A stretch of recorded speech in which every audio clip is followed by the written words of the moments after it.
დასავლეთ საქართველოში ისევ დიდთოლობის შედეგებს ებრძვიან. სალიკვიდაციო სამუშაოები რეგიონებში აქტიურად მიმდინარეობს. ერთ-ერთი ყველაზე რთული ვითარება გურიაში იყო, სადაც ამ დროისთვის თითქმის სრულად არის გაწმენდილი ცენტრალური გზები.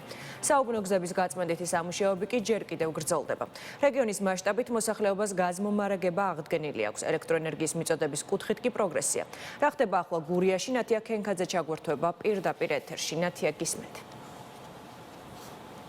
ჩვენ დღეს დილიდან ლანჩხუთის რაიონის სოფლებში მუშაობთ. ამ ეტაპზე ძირითადად დაბალი ზონის სოფლებში, სადაც ვითარება კვირის დასაწყისთან შედარებით მნიშვნელოვნად არის გაუმჯობესებული, თუმცა ისევე როგორც მთელი გურია, ეს რაიონიც ბუნებრივია დიდთოლობამ საკმაოდ დააზარალა. ვნახეთ არაერთი დანგრეული სახლი რამდენიმე დღის განმავლობაში რაიონის სოფლებს არ მიეწოდებოდა ელექტროენერგია, იყო პრობლემები გაზმომარაგების კუთხითაც. ამ დროისთვის იმ სოფლებში, სადაც ჩვენ ვიმყოფებოდით, ელექტროენერგიის და ბუნებრივი აირის მიწოდება აღდგენილია. პრობლემები რჩება წყლის მიწოდების კუთხით, რადგან მილები, რომელთაც წყალგაყვანილობა საკმაოდ შორი მანძილიდან, მთებიდან არის გამოყვანილი, გაყინულია და ძირითადად ჭებიდან იმარაგებენ სასმელ წყალს ადგილობრივები.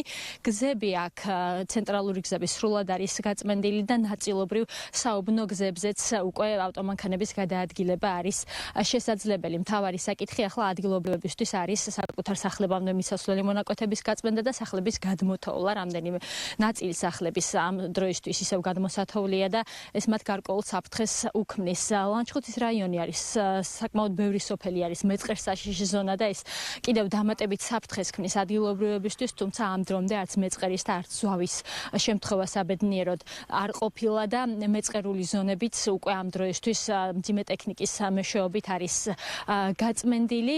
ზოგადი ვითარებაც, როგორც გითხარით, კვირის დასაწყისთან შედარებით არის გამოსწორებული, თუმცა ლანჩხუთში არის რამდენიმე მაღალი ზონის სოფელი, ისედაც რთული რელიეფია, თოვლის საფარმა, როგორც ადგილობრივები გვეუბნებიან, იქ 2 მეტრს გადააჭარბა, შესაბამისად რამდენიმე დასახლებულ პუნქტთან ამ დრომდე ვერ ხერხდება დამაკავშირებელი ცენტრალური გზის გაწმენდაც და იქ ადგილობრივებს ძირითადად პროდუქტებს თუ მედიკამენტებს აწვდიან თოვლმავლების და მძიმე ტვირთამწეობის დრონების მეშვეობით.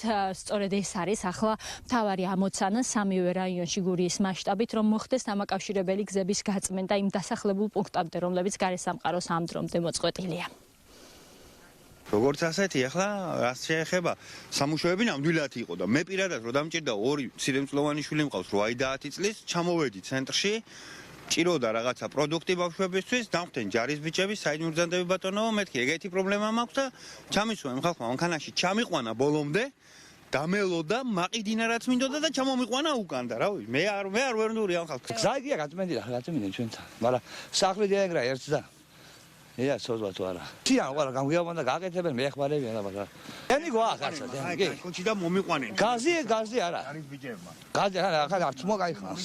რთულია ყველასთვის, რა თქმა უნდა, ხარ რთულია 2 მეტრო თოვლი მოვიდა და ვისთვის არა რთული, ყველასთვის რთულია ეს ამბავი, მაგრამ რაც შეიძლებოდა ასე თუ ისე გავედით ფონს და ყველაფერი კიდე შედარებით მშვიდობიანათა, რა ვიცი, ხა მსხვერპლი ამ წუთას საუზურგეთში მოხდა, ვიცი ისე და აქ ჩვენ სოფელში ყველა მშვიდობიანათა შედარებით ღმერთთან დაგვიფაროს. გაიყიდა რაღაცა მთიდან მოდის ეს, ხო და თოვსქვესა იქანი 2 მეტრა თოვლია.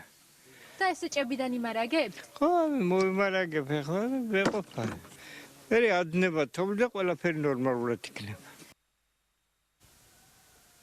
მიუხედავად იმისა, რომ დენის და გაზმომარაგების აღდგენის კუთხით ფაქტობრივად 24 საათიან რეჟიმში მიმდინარეობს სამუშაოები და კომპანიების წარმომადგენლებს ადგილობრივი ხელისუფლება, სამაშველო სამსახური, თავდაცვის ძალები და მოხალისეებიც კი ეხმარებიან იმ სოფლებშიც კი, სადაც მოწყვეტილია და გზა არ არის მიყვანილი, დრონებით ცდილობენ რომ აღმოაჩინონ დაზიანებები და შემდეგ უკვე თოვლმავლებით მიიყვანონ სპეციალისტები. რეგიონის მასშტაბით მაინც ნარჩუნდება ამ დრომდე პრობლემა გაზმომარაგების და ელექტროენერგიის მიწოდების კუთხით.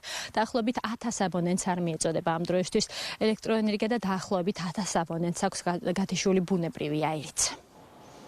ნათია, მადლობა. ნათია ქენქაძე საუბრობდა პირდაპირ ეთერში გურიიდან.